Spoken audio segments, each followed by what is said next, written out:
Recording. A lot of this is going to be review. Well, not review. Just we'll look at stuff we've covered already. Going all the way back to the structure of an atom. So we want to know ultimately how are electrons arranged around the atom. That's the goal eventually. So we need to kind of probe that, and we're going to do that with light. We need to figure out how light interacts with matter. So we, I guess this is just an outline of what we're going to be doing, but let me skip through this real quick. We started looking at Coulomb's law. One, I guess, thing that I want to show you guys, just in case you got to look up online about Coulomb's law. This is only one form of the equation. Other textbooks or other sources might cite Coulomb's law using force instead of potential energy. And the equation's slightly different. Instead of a distance, they use a distance. This is still distance, but maybe radius. Same idea. But instead of plane distance, it's distance squared. And the way that works is basically, remember that energy is force times distance. So to replace this energy with a force, you can rearrange things, and you'll just have a second distance in the denominator afterwards. Yeah, it means the same thing. In this specific case, it's like a radius. So like if you're thinking about an electron doing an orbit, which is still the wrong way to think about it, but radius, distance. So there's lots of variables that mean the same thing. But we're going to stick with this. If you look online, some textbooks will use this. We'll actually see this in 222 even. But just don't get confused. They're all the same. Just variations of the same equation. Do we need, yeah, go ahead. Do we need what's on the bottom there? Because this thing's kind of in the way. Here, I'll leave it for now. Not really. So this is all just the energy is force times resistance, and we rearrange this, solve for force. If you plug in, I guess this is backwards. Well, if I plug in for this part in here, I will get energy over distance, and then I move the distance up here, and you get basically that equation back. It's just showing you how these equations are related. They're almost the same. Okay. All right, so we went through all this. We went through this potential energy explanation and ionization energy explanation. So our first kind of foray into the attraction of an electron to the rest of the atom. What keeps it there? Well, some kind of potential energy, some attraction between a positive and negative force. And we can calculate an ionization energy, how much energy it would take to remove the electron. So we're one step of the way there. And the ionization energy is the opposite of the potential energy. So potential energy is always going to be negative, because that's the attractive force that keeps things together. And to break apart the electron, we have to add the opposite energy, so that positive amount of that energy, to bring the potential energy to zero. Zero is where there's no attraction. So we need to get used to kind of thinking about what happens to the attraction when you change the charge. Mostly going to be changing the charge of the nucleus, adding more protons, things like that. And then what happens to the force of the electron, or what happens to the potential energy, what happens to the ionization energy when you change the distance. So both of those things need to be considered, right? And we talked about this on Tuesday. So we do that. And we did this one. So this is the one where the charge was changed, and the higher charge had a higher ionization energy for the electron. And here's a real-world example again. Helium plus, or even just plain helium, will have a higher ionization energy than hydrogen, solely because of that second proton, that positive 2 charge in the nucleus. The higher the charge, the more attracted the electrons are going to be. And so the harder it is to remove them. Okay, so we answered this, we answered this. I'm just going to go blow right through them. All right, then we started talking about what is light. So since we need to use light to kind of probe further what's going on inside the atom, we are looking at how to measure light, how to think about light. So here's a known electromagnetic spectrum. we measure light using frequency and or wavelength. You need one of those two to get, to understand what the light is all about. Actually, that's not even totally true. You can use the energy too. But the frequency and wavelength are inversely proportional. When one goes up, the other goes down. Visible light is a tiny fraction of the overall spectrum. We're going to worry about the visible light because that's what we can see. Yes, we can use instruments to see other lights, but in our labs, we're going to work with the visible stuff. So just a rule of thumb, and you don't have to memorize it, but around 400 to around 800 nanometers is what we can see. You'll have diagrams like this on an exam if you need it. And like I said, wavelength or frequency is required to kind of describe a form of light, but also you could use the energy of a photon as well. And this is basically taking a jump. We were just describing light as a wave. You can measure a wavelength, you can measure a frequency. And then this energy concept is like a jump in thinking. We're not really talking about light as a wave anymore. We're talking about light as a particle called the photon. And if you have that energy, you can also describe the kind of light you have, okay? And so we'll get to that. Here's the equation going from wavelength to frequency. It's equal to the speed of light at the constant. Let's blow through this. So we've seen this already. And then here is the equation that lets you relate either a frequency or a wavelength to the energy of that photon. And again, light is kind of this nebulous thing. It's not really a particle the way we think about it. Like, it doesn't have any mass. It's not matter. But to imagine what a photon might be, just think of it as a little packet, a chunk of energy. Okay, that's the best way to imagine it. So if you know the wavelength, you can calculate the energy. If you know the energy of light, you can calculate the wavelength or frequency, either one. You'll need a new constant in order to do that. Planck's constant, 6.66 times 10 to the minus 34. That is provided, yeah. Maybe I did already ask this the other day, but how is Planck's constant derived? Oh my God, that's a physics question. I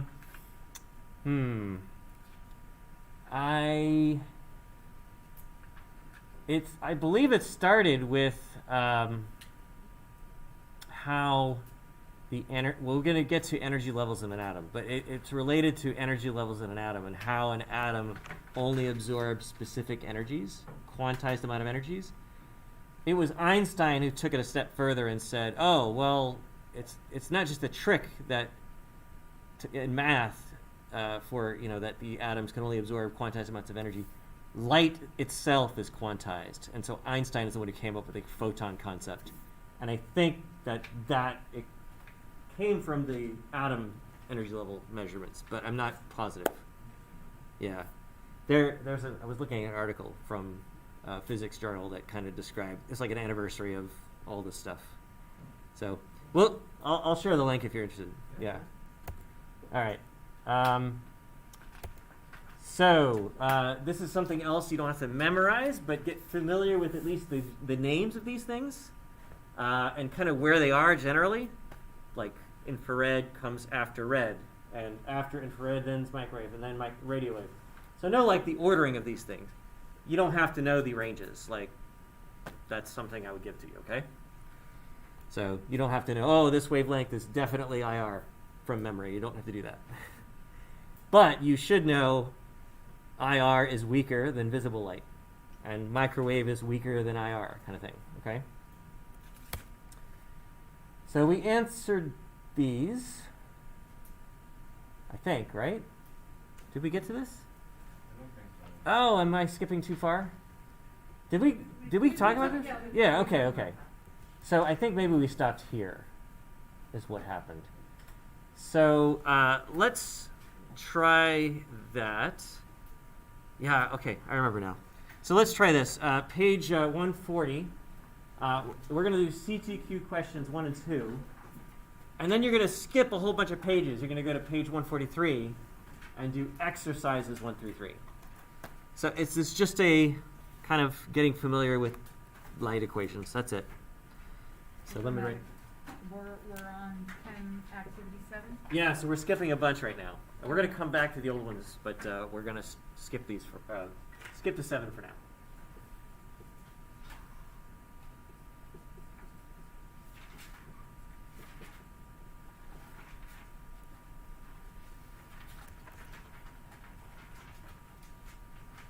So that's what the exercises look like. A little table for them, but then the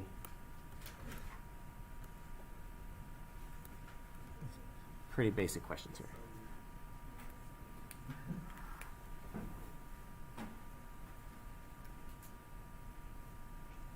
So let me write down these equations.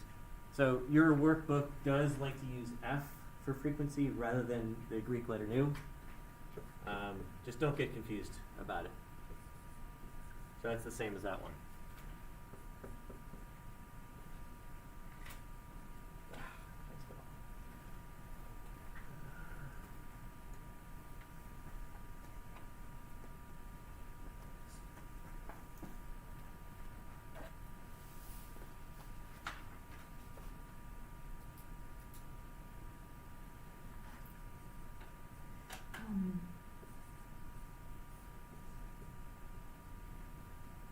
So maybe we, or I'll just, Yeah.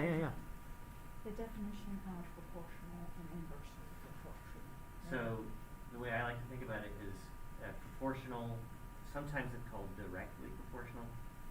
That's when one variable goes up, the other variable also goes up. So, like for instance, the These would be proportional because y is going to go up if x is times 1. yeah, exactly. Yeah, if x is 1, y is 5. If x is 2, y is 10. Yeah. And if inversely proportional is, They go in opposite directions. or, yeah. Mm-hmm.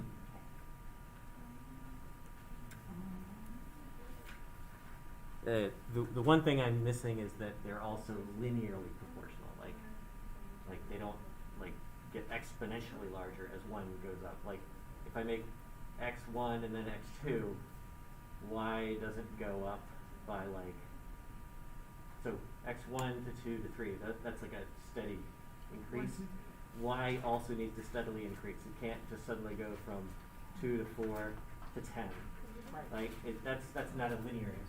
And then, But we won't really consider those really. P was, It wouldn't matter. So just in general, if I plug in something for V, what happens to P? P is proportional. It would go up. So try plugging in 1 for V. And then what would you get for P? 3.5.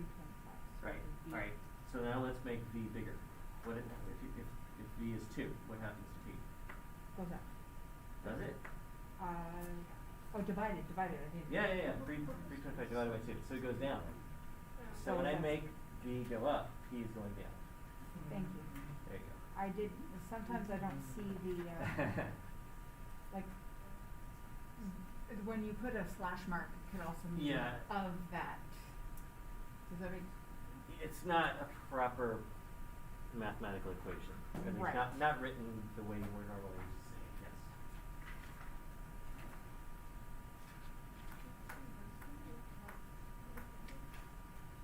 So,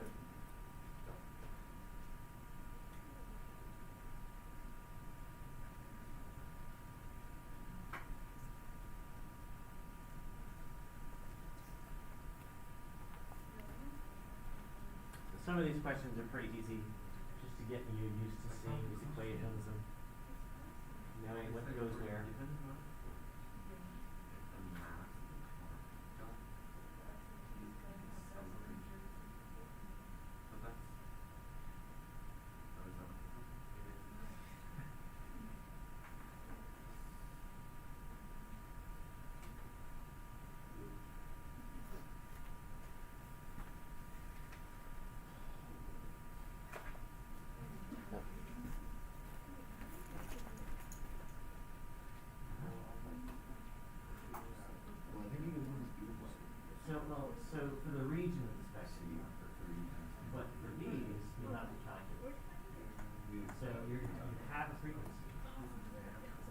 the wavelength, or what is the energy? But let me put one more equation, but this one helps too. Speed of light is equal to the wavelength times the frequency. And here's constants.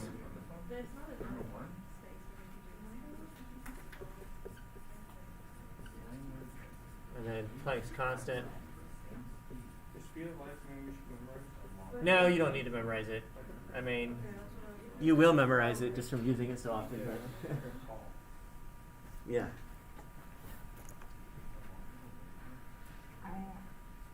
So this is a little hard for me. So Mhm. the energy of a photon to the force. What am I? To what the equation? frequency. Frequency is Right up here. This equation. So it again, that equation is exactly the same as the one with the Greek letter nu. This and the F both mean frequency. And that's multiplication, correct? Like when Yeah, when you have two letters together. So it's going to be proportional. Yes, because if you make the F go up, energy will go up, right? Thank you for your help. That's actually my job. So.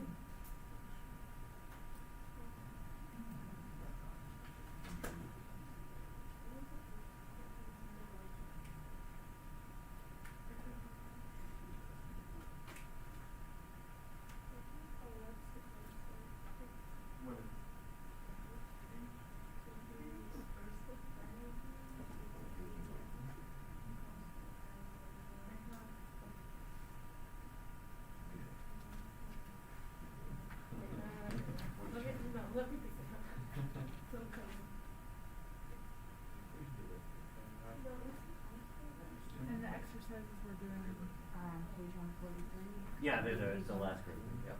1, 2, 3.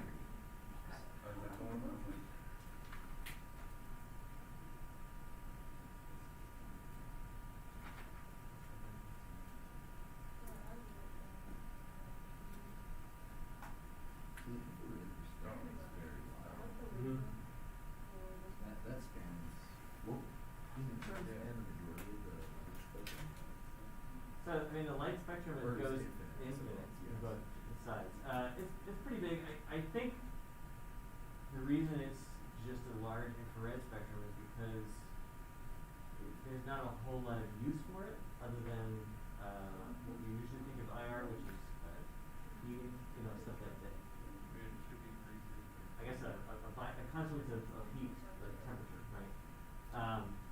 Past infrared, that's when you use a microwave. So then microwaves actually have a very specific source, let's put it that way. Rotations of molecules is what microwave radiation is sensitive to. Whereas Only polar molecules, though. Is that correct, or is that not? That's what water, like in your microwave, because you've got water in your food, and it radiates the food. I have to go and look at remember that stuff, honestly. Frequency. I know that the polarity Not from there. is will definitely affect vibrational energy, and that's where infrared comes in. So infrared affects vibration, vibrating bonds, and we're going to get to it, but we're going to enter into a lab where we kind of discover what is the greenhouse gas and what kind of molecule can absorb IR and what doesn't, and only the polar molecules do. Interesting. Yeah, so O2 doesn't. Things like that.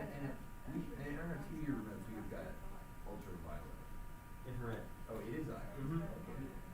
You can actually use a phone camera and see the light. Right. Very cool. The frequency is the little, it looks like a V, like a squiggly. Yeah, or F, either one. So it's the new, yeah. So to find the energy, So pick one. You want to calculate energy first? yeah. Okay. So use an equation that has frequency in it and energy, and then solve for energy.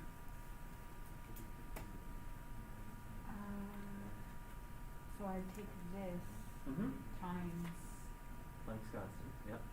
okay, And the second should cancel out, which I believe they do. Oh, it's, so Planck's constant is actually joules times seconds. It's not joules per second. Oh. It's a weird unit. Yeah, and that way the seconds in the numerator and the frequency seconds in the denominator will cancel out. Oh,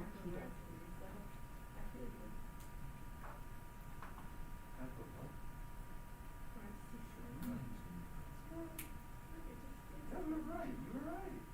For the wavelength, and then we have to remember frequency. Yeah. We take this constant for us to time it. Just like H, C, and then divide it by the wavelength.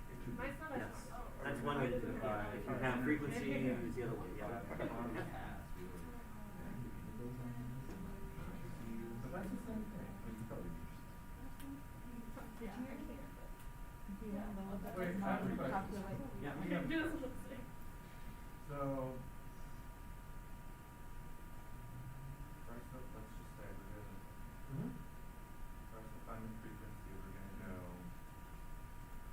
that divided by the constant, right? Yes, you could do that. Well,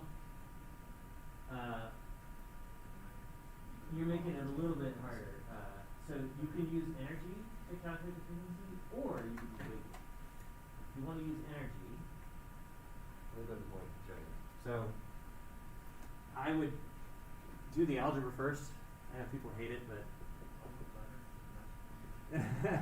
so if you're calculating wavelength, you want to isolate it, Right. but also put it in the numerator. So I'm going to move the wavelength up here, and I move the energy down here. So that's the equation. You should be multiplying Planck's constant times the speed of light and dividing by the energy. That'll give you wavelength. Oh, okay. You're right. But like I also said, you could use frequency to get it.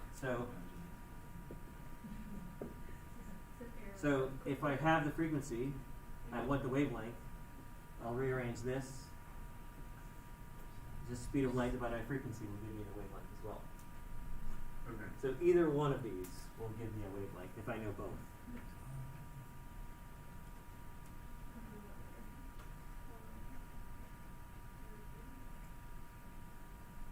No, I don't think we did.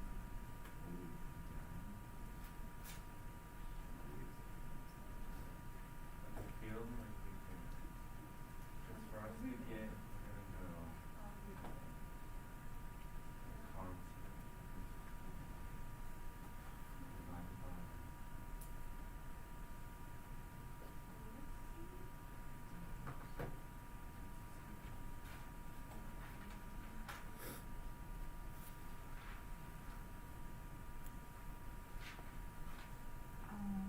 Okay. So, just to see if I did this right, so, Oh, definitely use scientific notation if it's that long. okay. But it's fine. It's a good But, answer. I did frequency Uh-huh. times, Planck's constant, and did that look correct? That looks fine. Yeah. And then for this one, I did, Planck's constant times speed, and I divided it by the number about here. Yeah, that'll work. Yep. Okay. And yeah. 10 to the negative 6 is just what I was supposed Or 2 to the negative 6, right? Oh, 2 times 10 to the We negative don't 6. sure. Yeah. right. And then the region of spectrum? Yeah, so you have a table here which kind of gives you, if you have a light within these wavelength ranges, you know, it tells you the region. Wavelength. So this is in meters, So 1 point. so you'll have to convert it to some other units to figure out where it fits. 0.03. I would recommend converting it to nanometers to see how many nanometers you have. So this region of the spectrum has various units, which makes it annoying. I'd recommend converting your wavelength to nanometers by default, just initially to see kind of where it falls. And if it's like still not the right range, then convert it to something else, you know. But it should give you a better clue as to where it is. Nanometers is going to be our useful unit for wavelength.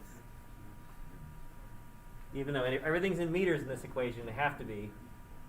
Eventually, usually will provide wavelength in nanometers. That's like very common. I think people have gotten a little bit of exposure to this, and they're like, okay, we got the problem sorted. So just to make sure, this number one, this is just understanding the math terms. So when x goes up, y goes up too. That's directly proportional, or just proportional.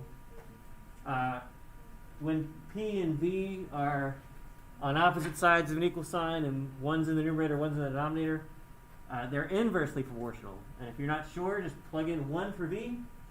P is 325. Let's make b bigger.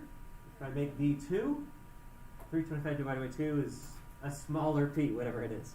So when one goes up, the other goes down. That's inversely proportional. This is describing inversely proportional exactly. If the mass goes up, the acceleration goes down, cut in half. And then finally, in Model 1, how is energy proportional to frequency? It's directly proportional. Like, it's not inversely. So when frequency goes up, the energy has to go up as well. The two sides have to be equal. So if I make frequency larger, the energy of the photon is going to go up too. Okay. Then one was it true or false? False, yeah, I got thumbs down. And, what speed is it? Well, they don't say light waves, but let's assume they're light waves. They're going at the speed of light then. So the longer the wavelength, the shorter the frequency. And we see it here. When wavelength goes up, this is a constant over here. When wavelength goes up, I have to keep both sides the same. So the frequency has to go down in order to keep this side the same as this side.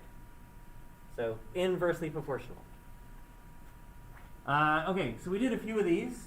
Let me draw on the board for a second.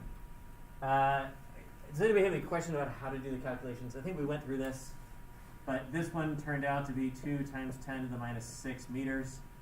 I forgot what the energy of this one was. Something. It was 9.939 Okay, thanks. or 9.9. 9.4. Okay. As far as finding the region of the spectrum, I suggest converting to nanometers just to see. It might not be perfect, but 2.00 times 10 to the minus 6 meters into nanometers. 1 nanometer is 10 to the minus 6. Or sorry, 10 to the minus 9, excuse me. This becomes 200 times 10 to the minus plus 3. Yeah. Nanometers. So that's basically 2,000 nanometers. And if we go and see on the spectrum, this table that's a little bit further back, 2,000 is not visible. It's kind of in the infrared region. So it's from 800 nanometers to 1 millimeter. So that's 1 millimeter, if you want to think, is about 1 million nanometers. So just to kind of give you a frame of reference, about 1 million. It is 1 million nanometers. So that's square in the middle of the infrared region. So that wavelength here is infrared. Now, why do we care about the different ranges? It turns out that, maybe you heard me talking, the different regions do different things with molecules. They interact with molecules differently. Microwave ovens, the way they work is they cause the specific microwave frequency that is used is tuned to the frequency that is needed for water to spin, water molecules. So you just bombard water with this specific wavelength of microwave radiation, which is actually normally harmless. It's what Wi-Fi is. It's what all the cell stuff is. But it's a perfect frequency to make water spin very rapidly. And that creates friction with other water molecules, and that's what causes things to heat up. It does weird things with metals too. But we'll understand what happens there in a little bit. But That's IR, a microwave. IR affects, so you can probably, the best example is global warming. The reason that the global warming thing works is infrared, which is where most of the heat that we think of, well, it's I don't want to get too specific, but infrared interacts with molecules through vibrations. So it causes bonds to vibrate. So microwave causes rotation of molecules, infrared causes vibrations of molecules, and then we get to visible light and some ultraviolet light that will cause electrons to move around in an atom. We're going to see that later. Eventually, ultraviolet, and when you get to X-rays, it causes breakages of molecules. So, all of these different regions do slightly different things to matter. And that's, I think, mainly how they're categorized. Of course, there's a region that doesn't do anything much, but it's good for radio waves. It goes very far. So that's why we categorize it that way. Okay. So let me just ask some basic questions here.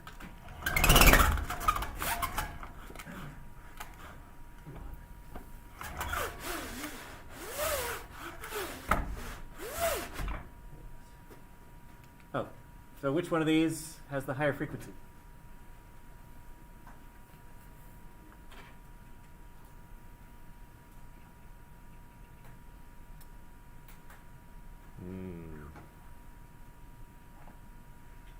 Kind of hard to tell. Let's see what people say. So it is A, and the way you would actually tell is kind of measure. Well, maybe not measure. What's going on here? Like 2,500. Is that what's going on here? Is this 19? Oh, that's it. It is. So if you measure the wavelength, all right, the wavelength here, and it's really hard to see from the screen. Sorry. Is about 8 inches long on the screen, whereas the wavelength here, from one peak to the next peak, is about 11 inches long.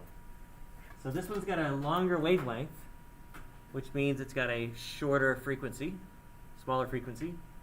So the higher frequency is going to be the one with the shorter wavelength, right? Wavelength and frequency are inversely proportional.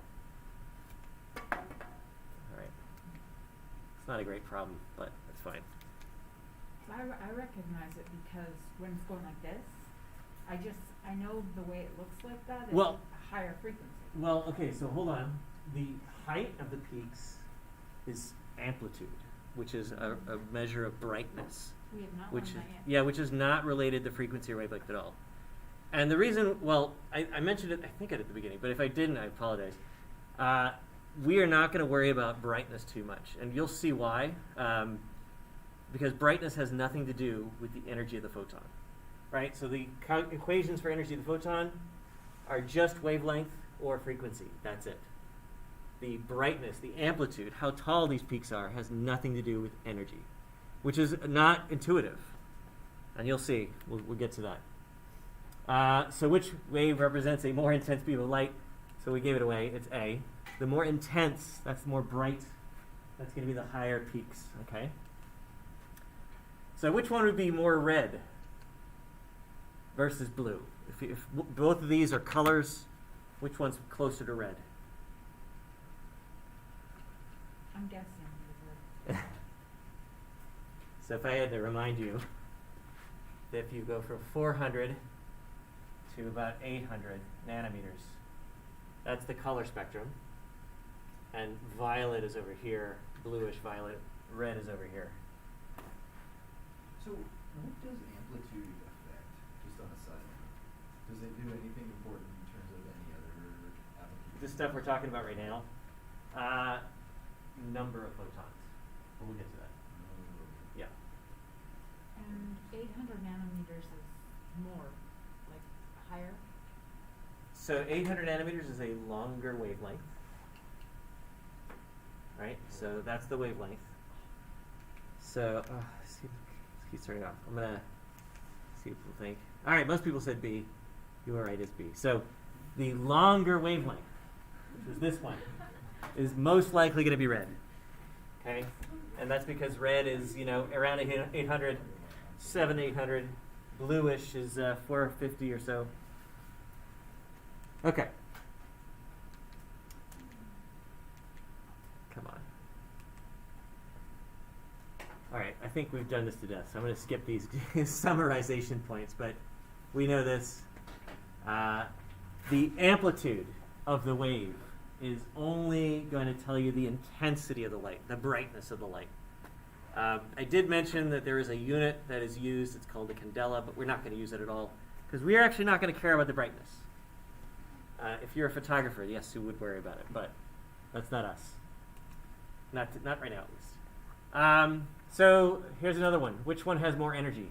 A photon of blue light or a photon of green light?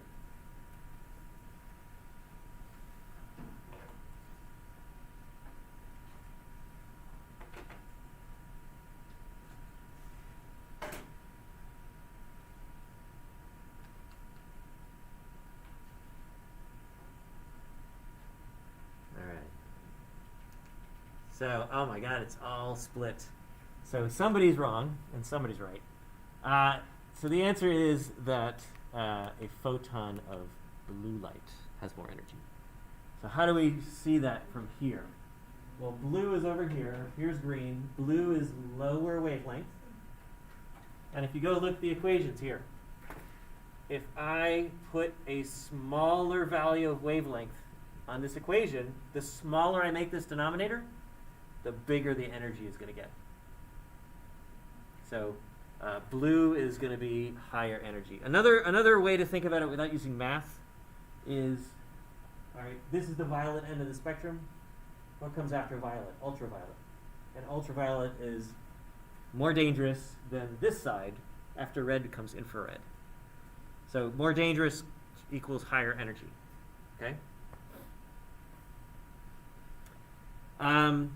I keep thinking everybody knows this already, but just in case, if you don't have a way to know the colors of the rainbow, the mnemonic to remember is Roy G. Biv. Just imagine some idiot named Roy G. Biv. And it stands for red, orange, yellow, green, blue. I is not a color that we use anymore, but it's indigo. So if you were a color person, blue is actually kind of like that fake blue, kind of like a bright blue. Indigo is more of the standard blue that we think, the deep blue. And then violet, of course, which is not the same as purple. Violet, there's purple. Purple is like the Mardi Gras color. I can't explain it, but this is not that reddish purple that we would think of. This is violet, which is a really deep, far into the blue region. Anyway, that's how you can memorize the colors if you need to. Okay. UV radiation is more dangerous than visible radiation because, which of these is true?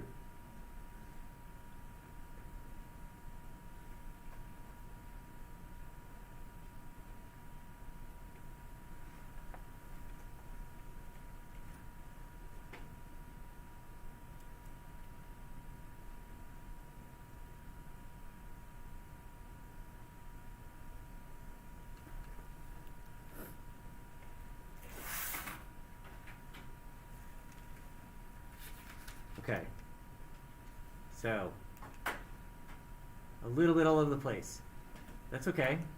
So the actual answer is B. So simply, if you're just comparing visible to UV, it's the fact that UV has a higher frequency, or if you want to say shorter wavelength too, it's fine. Yeah.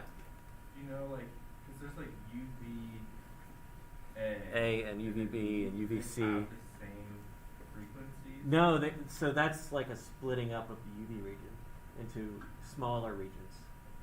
I actually don't remember which one goes first, like which one's closer to the violet, but I think it's A. is A the safest one, right? I think Because they should go in order of bad to good, or good to bad, like whatever. I think A is the bad one because that's like. Oh, okay. Maybe that one's the higher energy then. That's, I mean, yeah. I don't remember the names that specifically, but so higher frequency or shorter wavelength would work, not longer. That's the opposite.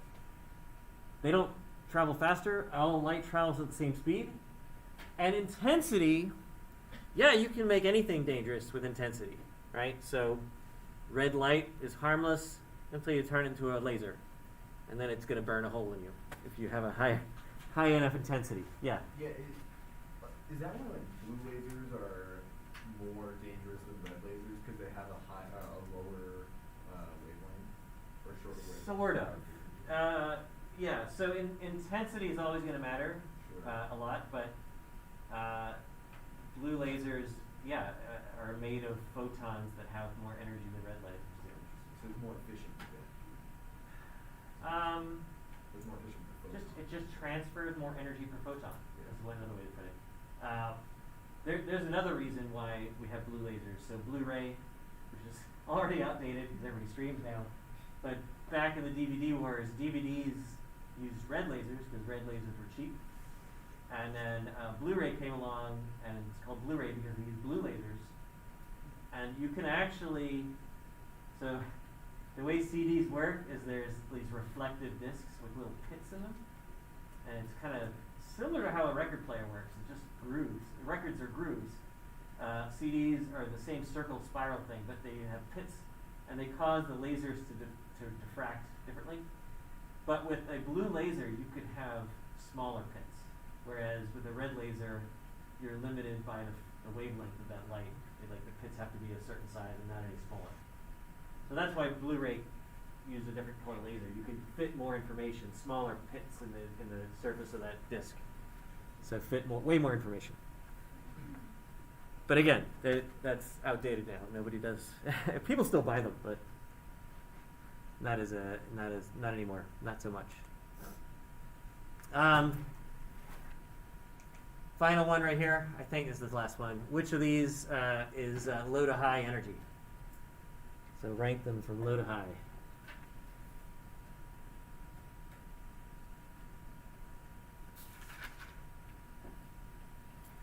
Right, this is is less than. The arrow points to the smaller one. With a mouth gobbles the bigger one. That's the way I remember.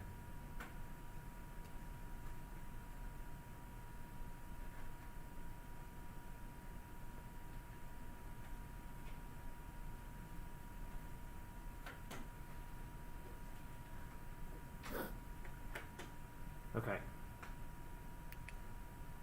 Excellent. Hopefully that's right. Yeah, I think it is. Yeah. So BCA. I didn't even. I had it in my head and I wasn't sure. I didn't look at the answer run, but 660, the highest wavelength, shortest, smallest energy, and then to A, the smallest wavelength, highest energy. This is, I think this is like yellowish, and then that's getting to be closer to green. That's pretty blue. So, okay. So, now that we have our light under our belt, we can understand how to measure light. Let's kind of look at some interesting concepts that were kind of discovered around light. We are going to first look at why we know light behaves like a wave, and why does it matter? What makes behaving like a wave special? And then we'll eventually get to how does light behave as a particle? And why are the two ideas, which seem to conflict, they don't really conflict in real life. We'll get into all that. So first, why do we know light behaves like a wave? So this comes all the way back to water waves. And you can do experiments with water waves. So you can generate water waves like this. And the lines, these horizontal lines, think of them as the peaks. So you have these waves rushing to a shore kind of thing. And the peaks are the lines are the peaks of the waves. Well, if you aim these waves at a wall that has a slit in it, a little hole. Well, what happens to the waves? Well, these waves curve. They start propagating out in all directions. So they go from straight to kind of curved. This is called diffraction. So waves diffract. And this is exactly what light does as well. If you take a beam of light and you aim it at a tiny hole in some piece of paper, whatever, you can see the diffraction happening. Like the light will diffract, will spread out from that hole. This is very different from particles, right? If I have got a like a baseball pitching machine that you load balls in and it just shoots balls out, and I aim it at a hole, you know, if the balls hit the wall, they'll just bounce right back. If they hit the hole, they'll go right through and keep going straight. They don't arc out in weird directions like that.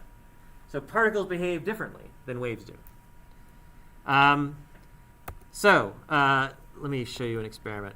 Actually, nice little simulation here. This is, let me remind you, this is what waves do. Or sorry, there's your water waves. And light does the same thing. There's light. So it makes waves. And so these are not, what do you call them? Flat waves that I showed you before. But this is what light does. If you shoot, if you have a flashlight or something, the light will propagate in all directions, and it'll make these peaks and troughs. So the peaks are the light-colored part, and the troughs are the dark-colored part. And again, if you graph it, there it is. So that's kind of what light does. And if you have two sources of light, what happens? Well, there's one source of light. The light is spreading out in all directions. If I add a second source of light, it will create the same pattern, but those two patterns, those two waves will start to interfere. And this is called the diffraction pattern. So what's happening is, at some places, the two light waves are overlapping, like that. And where they overlap and they're in phase, the two peaks are in the same place, and the two troughs are in the same place, they will add together. They will do something called constructive interference. And they will add together and make a giant wave. And it'll get super bright, which is what you're seeing kind of here. But notice there's these areas where the wave kind of disappears. And in those cases, you've got two waves that are overlapping temporarily, but they're out of phase. So where you have a peak, you have a trough from the second wave. And when those two mix, you get destructive interference. They will cancel each other out. So that's what's happening in these lines here. Destructive interference, and then constructive interference in between, and then just a mix of, you know, random stuff everywhere else. I just had a quick question. Something I noticed that they're getting softer as they go out. The light waves, which is why when you walk away from a candle lit in a room, the light kind of disappears. Yeah, it spreads out, so And the then energy diffuses to, as you know, to the as far as it can go. And so this is different from a laser. A laser, the energy is focused into one line, so that's why it's still really bright when you aim it at a wall. But if you aimed it to the moon, it would eventually spread out. It's not perfectly straight, and so it would spread out just like this would, and it would dim as you get farther away. So you wouldn't see the point on the moon. You're like, There are lasers powerful enough for that, but yes, right. not the ones that you can buy. Although you can buy these handheld lasers that will blind aircraft, and it's super illegal. You'll go to jail for it. They can actually find you based on how it hits the plane. Yeah. They can- Yeah, I've played with one of those. They're pretty awesome. Those giant lasers. Like you go in the desert and you shine it on the clouds, you can see it. You know. Yeah. You know, this is a phenomenon we can see. We can generate two sources of light. We can see this diffraction pattern, and we're going to explore this. But you know, based on the separation of the sources, and so if I move the sources further apart, the pattern changes. So the number of lines changes, all sorts of things. So there's more lines now, probably. If I change the frequency or the wavelength, the pattern will change again. So I think there's more lines now. It's harder to see, but there's more lines. So we know light does this. And why does it do it? Because the only explanation could be that light behaves like a wave. I should mention that water does the same thing. If you tried to do this experiment with water waves, you'll get the same thing happening. So that's kind of the verification. Here's the slit experiment. So you can generate these straight waves. This is a water wave, but goes through and it spreads out once it hits that slit. And the light should work the same way. This is a simulation, but boom. So I've got a question. Uh-huh. How does water, so since water is obviously made of particles, but how does it behave like a wave if it's made of particles or something like that? I don't, maybe that's It's gravity and so something has to generate the wave. So you're physically causing matter to go above the normal level, and then that water wants to go. Everything needs to be at the same level, so it's going to go down and then up until friction kind of makes the wave goes away. Yeah. Yep. I wanted to throw in there. The wave pattern, the surface tension of the water is broken and it's like pulled down, and what I guess it springs back up because it's got to come back up to a level that originally has zero potential energy. So it drops down and comes back up but it goes like that to level out at zero potential energy. Is that right? Does that make sense? Yeah. So the surface tension, the surface of water needs to have the lowest energy possible, and if you disturb that, it's going to want to go back to that lowest energy. And it bounces like a trampoline. So this is a topic for 223 when you guys when you guys do a deep understanding of thermodynamics. We'll start that in 222, but you'll really get into it in 223. And one of the principles of thermodynamics is systems want to be at the lowest energy state possible. I mean, we're going to get to that concept anyway today. Yeah, I don't know. So anyway, that's how we know light behaves like a wave. You can do some crazy stuff with this concept. So, for instance, if you have a pattern and you shine light through it, you can predict what the diffraction pattern looks like. So if you shine a light through a hole like this, there we go, then you get this pattern, this kind of concentric circles. If your hole is more square-shaped, it'll do that. If it's more complicated, you'll get a different pattern, so you get these weird diagonal lines. And even if it's something crazy like this, like a little person, this pattern, while it looks like a mess, it looks chaotic, you can use computers to take this pattern and figure out what the original shape was. Now, what's awesome about this is how we image molecules. So there's another way called X-ray crystallography. And so you grow a perfect crystal of your molecule so that the crystal has your molecule in regular positions. So there's spaces between the atoms and stuff, and you shoot an X-ray laser at it. And what happens is your molecule acts like a little window.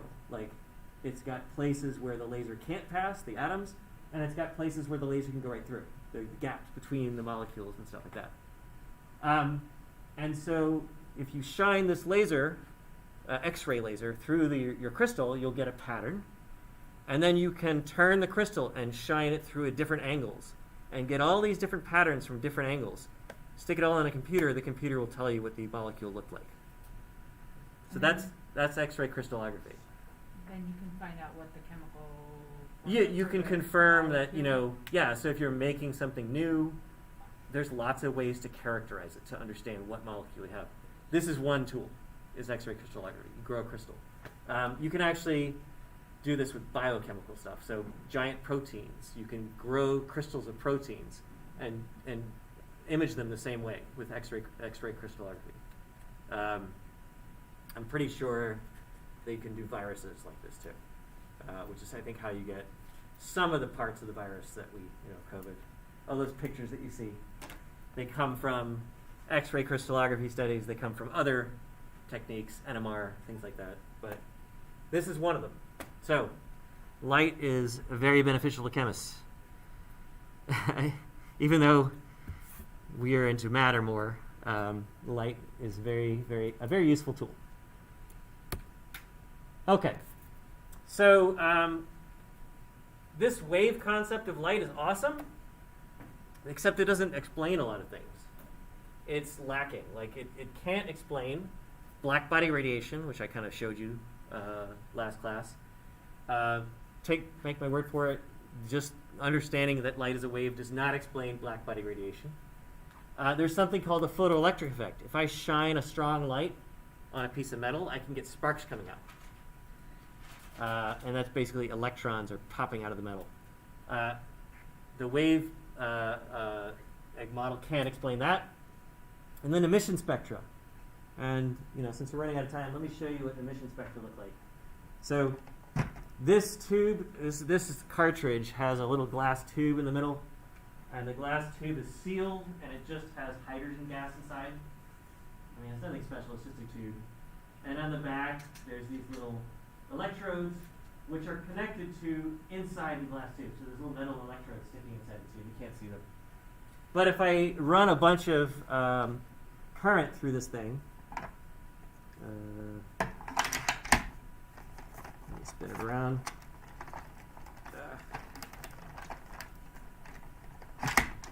There we go. Can I turn it on? Nope. Hold on a second. There it goes. So suddenly the hydrogen is emitting light. And it's emitting a specific kind of light, this pinkish light. And hydrogen always emits this light, always. Only hydrogen, H2, the gas. What we call that color, that light, and there's actually more than one kind of light that's coming out of here, because there's no pink color in the rainbow, right? So it's got to be a combination of different colors. But those colors that are coming out, that's what we call an emission spectra. And the wave theory of light doesn't explain that. It doesn't explain why hydrogen gives us this color, and helium gives us a different color, and neon gives us the classic neon orangey red color. So these are emission spectra, and the wave model light doesn't explain it. So we have to come up with a different concept, and that concept is the particle model. In fact, we're not going to just call it a particle model because light does behave like a wave, so we're going to call it the wave particle model. It's a dual model, okay? And so these particles are called photons. Light is made of like little photons. And the photons still have a wavelength, still have a frequency. But now we can assign an energy to each packet of energy, each little photon. So that's where this equation comes from. So somebody was asking, well, where does the brightness of light come in, that amplitude? Well, the amplitude is from the wave model. So what is the equivalent in the particle model? Well, that means more photons. So if you've got really bright light, all it means is you've got a lot of photons. So instead of just a few, where it's dim, you got a lot of photons. But each photon still has their own set energy. So just because you have more light, brighter light, it doesn't mean you have the photons have more energy. They have the same energy still. Okay? So, the wave theory of light came at the end of the 19th century, just to kind of give you a context. And we only thought of energy as determined by the amplitude, right? So how bright it was, it's intuitive, right? The brighter it is, the more energy. But that wasn't actually the case. And of course, mass, there wasn't any mass. And light was delocalized. What does that mean? It means you can't kind of pinpoint, here's where the light is. It's spread out, right? It's not, you can't say it's anywhere. Now that's opposite of the particle wave theory, right? Particle wave theory, we're going to treat light as both a wave and a particle. And so you can kind of now localize it. You can say, hey, the light is in these photons. And the intensity is determined by the number of photons. So Planck, Max Planck, he's probably the pioneer of all this stuff, even though Einstein is the one who finished it. So that's why Einstein's so famous. It's not necessarily because of MC squared, but he did a lot of good stuff, including kind of developing the concept of photons.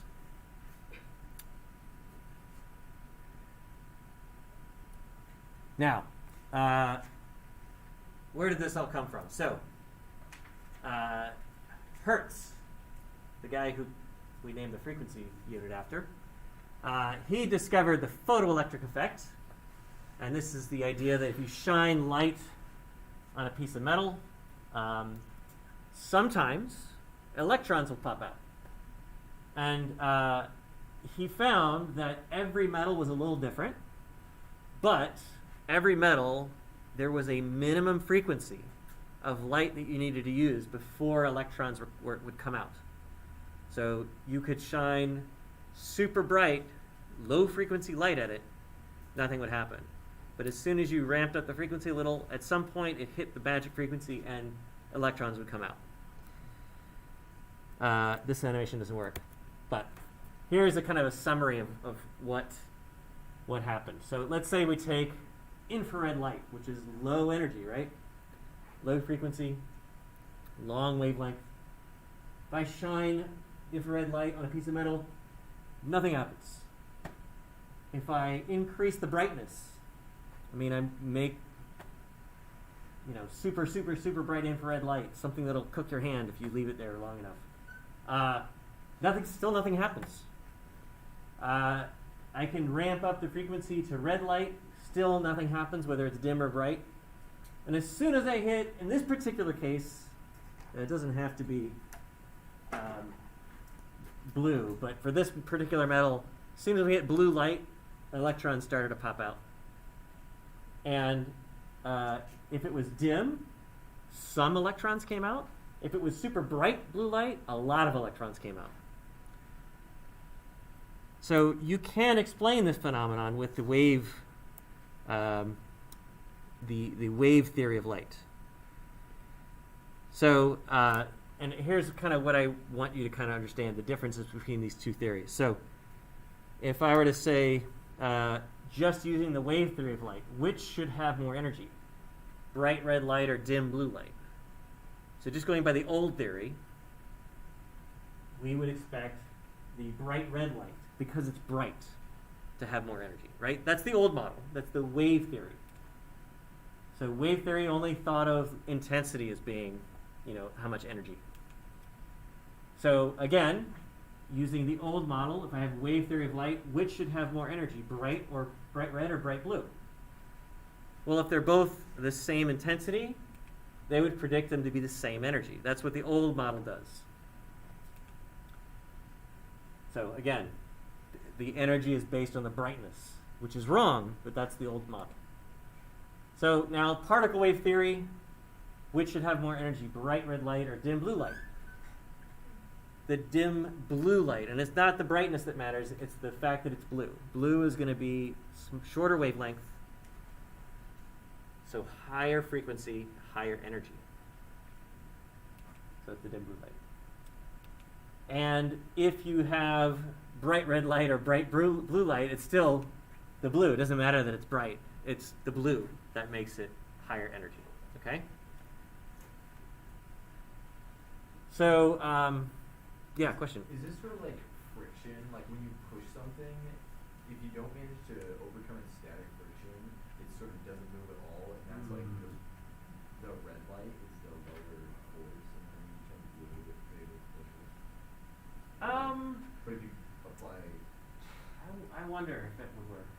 Maybe that's actually not very good. It's probably okay, but here's what I want you to kind of remember, the stuff we've already learned. What is the energy called to remove an electron from an atom? Ionization energy. So there is a specific amount of energy that the atom in that metal is expecting in order for the electron to be freed. And if really bright red light couldn't do it, even if it was super bright, then the energy is not tied to the brightness. The energy is tied to the color of the light. And so that's kind of the proof that, hey, the photon concept of a light is actually more correct. Yeah, question? On this test, you're not gonna ask us about like the wave theory, right? I might. So I mean, just remember that wave theory by itself is the old model, and that's kind of, it doesn't, yeah. And then also, I don't know if this has to do with the dream, but every time I take a picture of the screen, like if you need to brush something so I can write it down, there's like it's like a rainbow. Oh, I don't. it might be the refresh rate of the projector Oh. and your no, camera. I'm into it. Yeah, I think it's just a weird it's I mean, if you can see it just to identify Yeah. it, that's fine, and then you can look it up online because the slides are all online Oh too. yeah, I was just saying like, is it when I take a picture being like the different Oh, That's what I was asking. I am not positive. I think it's a refresh rate, so it's like how often the so I don't know if anybody realizes this, but an LED is never on 100% of the time. Every LED you see is actually flashing, but it's flashing at a rate that you can't perceive. Because if it was on 100% of the time, it would burn itself out. So every LED, even the ones in your screens, are flashing on and on, but at a rate that you can't tell. So it might have something to do with that. I'm not positive.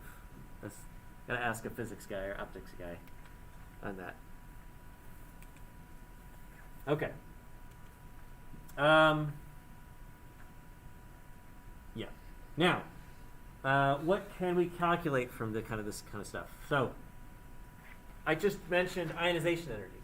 Ionization energy applies to one atom at a time. Okay. This is a different concept, and it's not something we're going to focus on too much, but we're interested in it just to kind of give you a different sense of other properties of metals and of elements and stuff that we might see sometimes. There's something called a work function, and I think it's more of an engineering thing or a material scientist thing. The work function is the minimum energy required to remove an electron from a metal. And you might be thinking, how is that different from an ionization energy?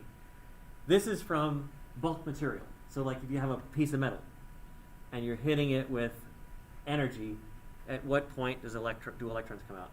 Ionization energy is specifically an atom in its gas state. Like you've tested an atom all by itself, and so like if you ever have a measure of ionization energy from some table, that was measured in a vacuum chamber where the atom was kind of by itself, and that's it. This is a little bit different. Now, work function is measured in different units. It's measured in electron volts. That's another energy unit. And so you can look up a conversion, but there's one right here on the screen. 1 electron volt is 1.602 times 10 to the minus 19 joules. It's a very common unit to see in physics classes too. So don't be surprised. Now, given that, let's answer some questions. Well, actually, here's a new concept, and you're going to see it in 222. This is something you're going to actually study in 222. Something called a band gap.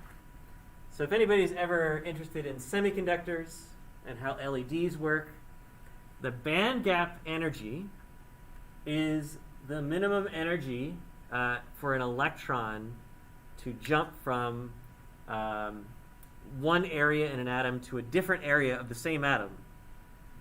But so now the semiconductor is conductive. So just in case you didn't understand anything I just said, we know metals are conductive, right? Metals are conductive. They conduct electricity. How do they conduct electricity? Electrons can freely move through the metals. That's how conduction works. Electrons are moving. Nonmetals are not conductive. All right? Electrons cannot freely move through a bunch of nonmetals. What about a semiconductor? A semimetal, a metalloid, that diagonal line in the periodic table. Well, they're called semiconductors because they partially conduct. What does that mean? Well, at room temperature, most of them are not conductive. To make a semiconductor conductive, you've got to give it a little bit of energy. And when you give it a little bit of energy, what you're doing is you're moving an electron inside that semiconductor to a different place where suddenly it can move around now. And if you're into electronics, that's a switch, right? So you can turn a circuit on or off. You can make it conductive or not conductive using like a switch, like a semiconductor. Give it a little bit of energy, suddenly it's conductive. Anyway, that's semiconductors. And this band gap energy is that energy to move that electron to the new spot. So, you don't have to know a lot about this, but here are the band gap energies for silicon, for germanium, for gallium phosphide. So, which material could be used to detect the red light of 650 nanometers? All right, so what's going on here? I think this is not. Oh, actually, what's one of these? We don't have enough time for that. Let me just start this so that we have something to think about and talk about next week. So, what are we talking about here? I'm taking it a few steps further. These semiconductors, what are they used for besides a switch that I mentioned in electronics? They're actually used in solar cells and all sorts of stuff like that. And that is because or solar cells, they can be used in IR goggles, infrared goggles, things to see in the dark. And so something like one of these, if the band gap is just the right amount of energy, you could use it to detect 650 nanometer light. So what does that mean? If I hit one of these material with a photon that is 650 nanometers wavelength, does that photon have enough energy to cause the electrons inside these materials to jump across that band gap and suddenly become conductive? So to turn that switch on, basically. So these detectors, these CCD cameras, your cell phone cameras, they all have materials in them that somehow detect light. And that's what we're making here. We're trying to see which material can absorb this red photon and react to it instead of just doing nothing. So the idea is, well, let's convert our 650 nanometers to energy. So there's your wavelength. The energy of a photon is going to be Planck's constant times the speed of light divided by the wavelength. If I plug in everything here, I'm going to plug in Planck's constant.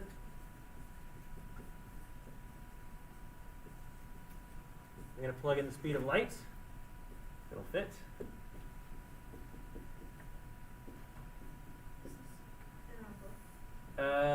It is, yeah. It's Chem Activity 7A, page 149 or 150.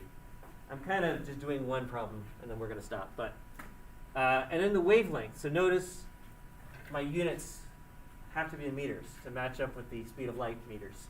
So I need to convert 650 nanometers to meters first.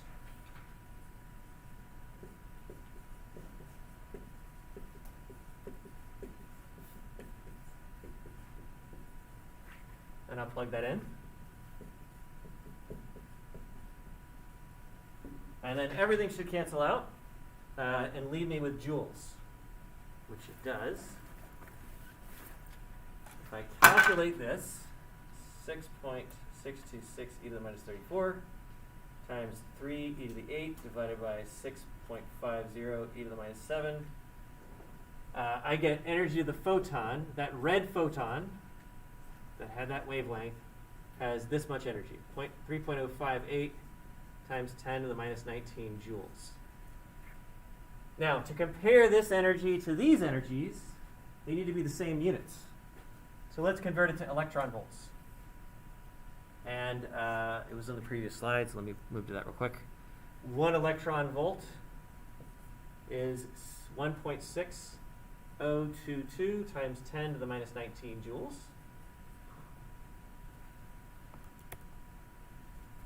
And so that photon energy, if I calculate it in electron volts, is going to be 1.91 electron volts. That's the energy that the photon had in electron volts. We just did a conversion.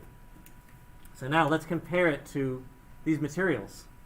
So in order to cause an electron to jump up into the correct place inside silicon to make it conductive, you need to give it 1.11 electron volts of energy. That's enough energy. So my silicon will be able to detect red light. Germanium, definitely. It doesn't take much energy at all. But this gallium phosphide material, its band gap is too large. That red photon, it does not have enough energy to interact with this material because the band gap here is too large. So this is the kind of thing we're going to be doing. We're going to be calculating photon energies from a wavelength or a frequency, and then using those energies to kind of solve problems in chemistry. This one is a particularly complex one, okay, because you need a lot of background information on what these things do. But the next couple slides after this, we're going to be dealing with energy levels of the hydrogen atom. So we're going to go back to hydrogen, back to simple things, okay? I just wanted to show you at this point that we can do complicated calculations with just the basics, these equations we've learned already. So how do you find the band gap? Is there some sort of special periodic table? I thought you probably find it in a Wikipedia page. You know, just look up the material. It should tell you what the band gap is. Yeah. Interesting. The problem with these is this is pure gallium phosphide, so 1 to 1, and you can make materials that have more gallium. Well, actually, Different materials. well, you can. There's lots. Let me put it this way: there are an infinite combination of materials. Right. And like that's a study for 222, but yeah, for the basic ones you can look up band gaps, that's for sure. Yeah. What's up? I haven't done B yet, but we can do B real quick. So B, instead of a 650 nanometer photon, it's a 2000 nanometer. So I would do the same calculation, get it to meters, and then plug it in here, get the energy of a photon, and then convert that energy to electron volts, and see if any of those. So it's going to be a smaller energy, because infrared has less energy than red does. So it's going to be a really small number. Is that small number good enough for any of those? And that's what you would do. Does that kind of make sense? So.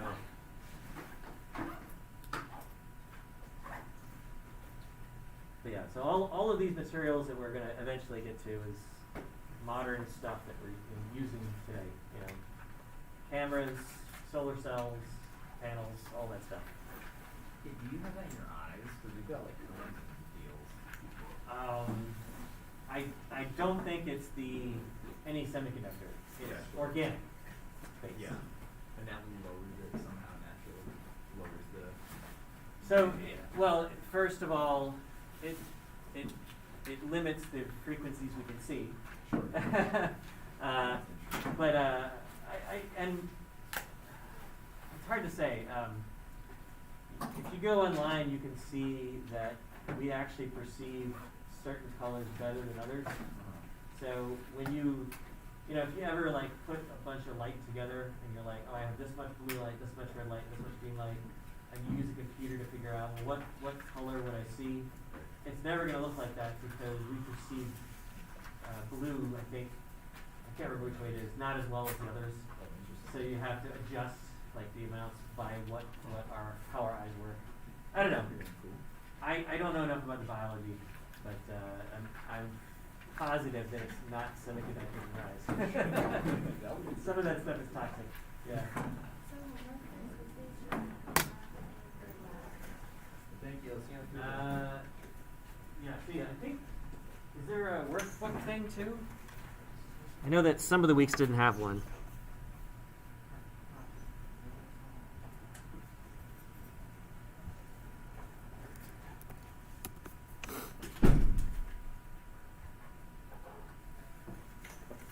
So there is a master in chemistry. That's going to be Monday. Always. Yep.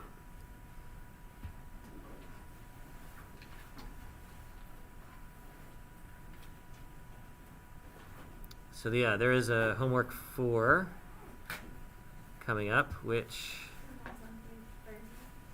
I'm sorry.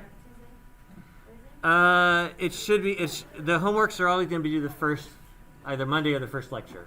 So, yeah, for us, yeah, it's the Tuesday. Yep. Yep.